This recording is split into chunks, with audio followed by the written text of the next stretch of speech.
Hi there, it's Dave and Tim from a Single Malt Review, and today we're heading back to Islay for some Ardbeg. Yeah, this Ardbeg. one's different. The latest addition to the range, permanent addition to the range. It's Wee Beastie, a 5-year-old single malt, which is one of the most gung-ho age statements I think we've ever seen. That's a real thing you don't see anymore. Sort of never mind 8 years old, bugger that. 5, that's what it's about.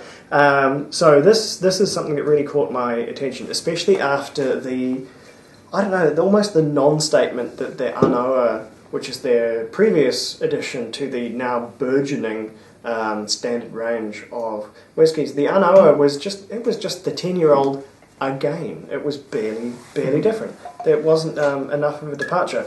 But a 5-year-old, half the age of the 10, that promises to be something really different. It is rare to see an age statement Ardbeg. It is also just as rare, I think, to see a 5-year-old age statement on any whiskey at all. Yeah, I think I've seen it once ever before, and it was on a blend that you can no longer buy. Yeah. It's weird stuff. It's weird. It's avant-garde stuff as far as whiskey marketing goes. It's a ballsy move because to sell 5-year-old whiskey, that's whiskey you can't sell at 10 years old. It's whiskey you can't sell at 18, 20, 30 for $1 million. So it's interesting. It's, I think, indicative of the fact that Ardbeg is now running hot and has been for a great many years, and they're maybe just beginning to pile up a bit more stock than they can maybe move. I don't know. It's interesting, but as we will see, it says 5 years, but 5 years, that represents the minimum age, not the maximum age, and I think that's... I have some weird complaints about this whiskey, which will be forwarded in due time, but we will approach it as we always do, with utmost professionalism, and first I will, with utmost professionalism, read the back, because I didn't do that first. I don't think this is coloured. I do not think this is chilled. It'd be unlikely to see either of those. At 47.4% ABV, am I right? Yeah, 47.4. Yeah. Odd bit of strength there. No, non-chill filtered, so that's all good. Good to see that. Good high strength to support that. Yeah. And as you can see, it is, as you might imagine, pretty pale, but not as pale as all that. Yeah. But it does have, there is sherry matured whiskey in here as well as the bourbon, so that could be where a bit of that colour boost is coming from. Now, there are a few age statement Ardbegs in the range now, but the only other age statement Ardbeg I've ever tried was back in March of 2020, in the before times, at Dramfest 2020, one of the last great whiskey festivals before the global pandemic truly kicked in. Yeah. And Cadenhead had a truly stupendous tasting there with 3 extremely unique drams, including a 26-year-old 1993 distillation of Ardbeg from a refilled bourbon cask. And it was a masterclass in subtle, gentle peat and just a gradual, slow burn maturation. It was about the same colour as this fella, despite being many times the age.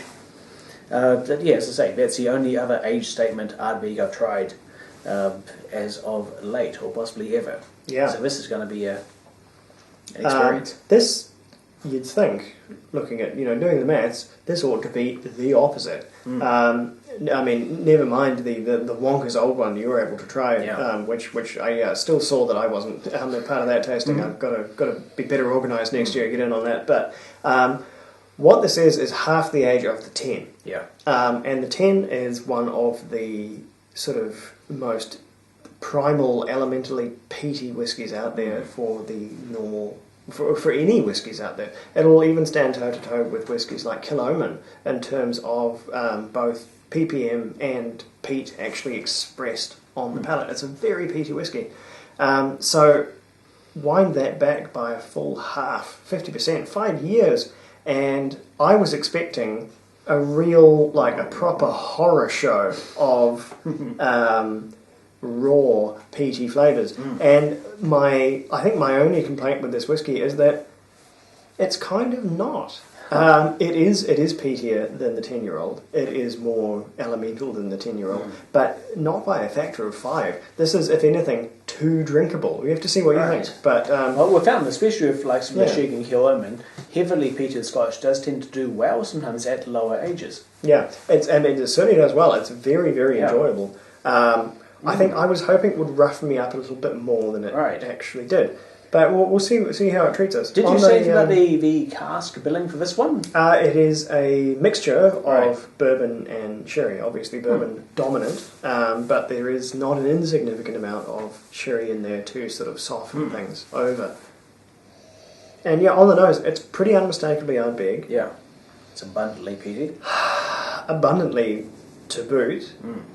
There's heaps of that lemon citrus that Ardbeg sort of does its trade in. But a good woodiness as well. Some fairly young, fresh lumber. There's oily sort of there's oiliness, there's minerality, there's a bit of sort of ropey tar going on, but there's quite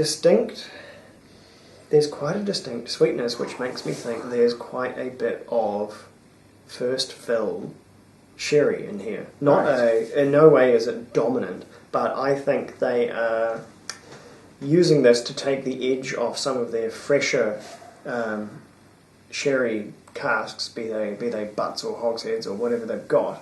I think they're giving a bit of rinse of this one, which is giving us actually quite a bit of sherry flavour, which is really, really taking the edge off that, what would normally be that super jagged early life peat, which I just don't think you quite get out of this. A truly prepared man would have a bottle of Ardbeg 10 here to compare. I do not, so that's just tough tits, I suppose. We'll just have to do it as a thought exercise. But this, I feel, is, considering it's half the age, or at least stated to be half the age, it's damned close to tasting like the 10-year-old. It is rougher, it is punchier, it is stronger, but it doesn't deviate that far. Let's look at the palate.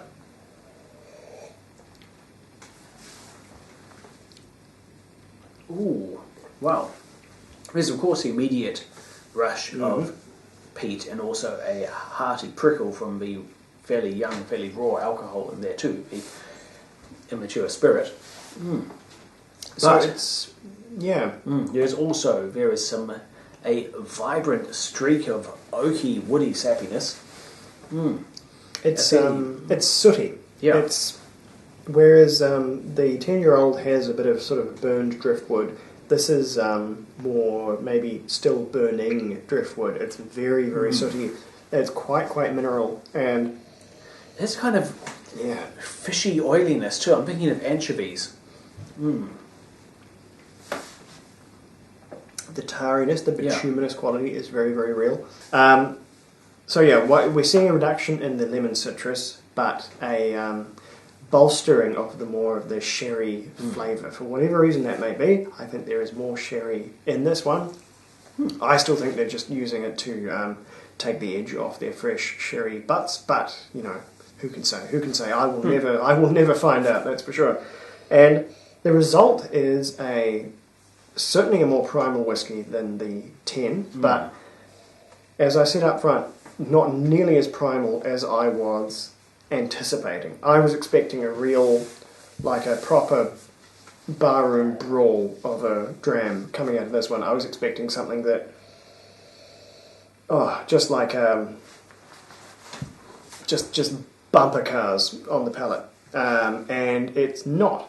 And whether that's because of the higher proportion of sherry, or whether the 5 years old has become a little bit spurious because they've just top dressed it too much, and that's something I never thought I'd say. I never thought I'd sit here grumbling about too much older whiskey being tipped into a age-dated blend, but maybe that happened here. I'm not sure. It's in no way bad. I guess it just wasn't quite what I was expecting. It's still way better than the Anoa in terms of its own thing. The Anoa just being just a rinsed version of the 10, as far as I was able to discern anything. But if there is a flavour of super, super young Ardbeg, I'm just not 100% sure this is it. I think this is a slightly adulterated version. I don't know, what conclusions have you come to?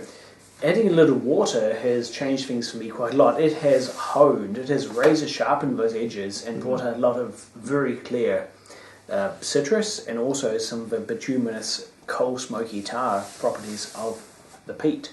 It has honed in on certain flavour characteristics and just heightened those. Yeah, I agree. There is quite a bit more fruit with the water. In fact, I think it's probably better on balance with the water. Yeah. There's more going on, and it's all happening a little bit faster. Yeah, it's a funny old thing. It will be interesting to watch it change because this is very much the version 1.0 of the Wee Beastie. It is allegedly here to stay, so we will see when it comes back around, say next year. We will see just how different it looks.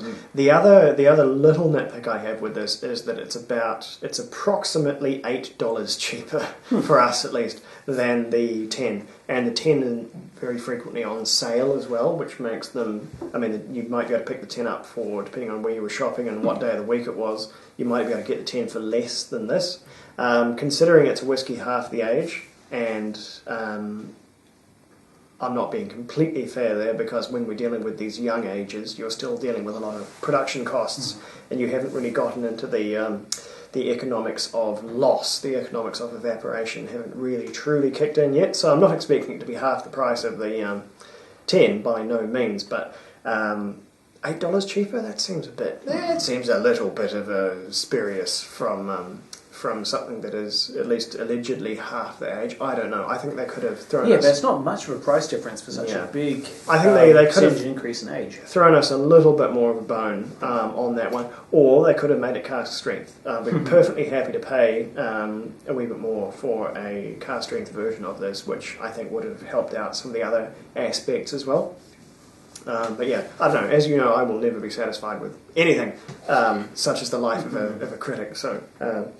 that's just my cross to bear, I suppose. But all in all, I don't think it's too bad. Like I say, miles better than the Anoa in terms of being its own identity.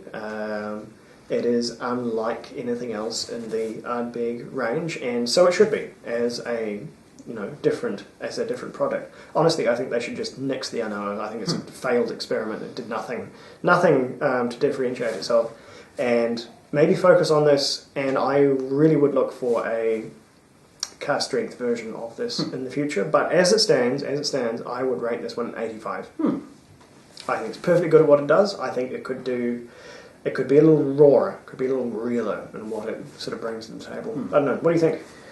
I'm honestly less impressed. It's good to have an age statement Ardbeg, good to have another young Isla whiskey, because it suits the style well. However, I'm not as impressed with this one. It just doesn't bring too much that's new or different to the table.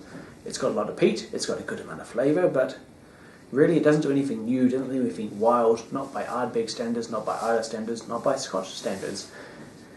It's fine. It gets 78 points from me. It just doesn't stand out in the way that it could, or perhaps that it should. Yeah, no, I genuinely agree. It could stand further apart than it does. I mean, got to remember, this is not a one-off. This is not an Ardbeg Day release. This is supposed to be a new edition in the standard range. Yeah. And it's supposed to be half the age of the 10, and it doesn't taste like half the age of the 10. It tastes like this could be 8 years old as opposed to 10. Some other whiskies do more with less. A lot of other whiskies do more for less. Yeah. I don't know. You get a better experience more economically. Perhaps even at a comparable age from other distillers. Was I to give free advice to Ardbeg with this one, it would be make this a bit more of an honest 5-year-old. Take some of the top dressing off. Make it cast strength. I think that's almost mandatory. And then just let it go wild. And I think it would be the whiskey that, like, proper Isla peat nutcases just unleash the beast. Want. Yeah. Like the proper whiskey weirdos would be fully down that hole. I would certainly want to try that. Yeah, that would be the experience I think I'm jonesing for on this one, rather than the slightly more curated version than what we got. But hey, it's good to see Ardbeg doing something, I suppose. Something that's not releasing age-stated whiskey for a bimillion dollars for, I don't know, space aliens that can afford it, which is the other thing that they do, and the other thing that we will arguably never be able to engage with unless we're at a very special tasting like Dave was. But anyway, that's our hot takes on new hot whiskey from Ardbeg. Let us know what you think and what you think of the Anoa and everything else they do. And Ardbeg, contentious. A lot of things to be said, a lot of conjecture to be drawn from Ardbeg. So let us know, please, in the comments. Until then, that is us for this week. We have finally ascended Whiskey Mountain once again. We can have a wee break and come back with you something very, very similar or different or completely the same next time. That was a weird outro, but hey.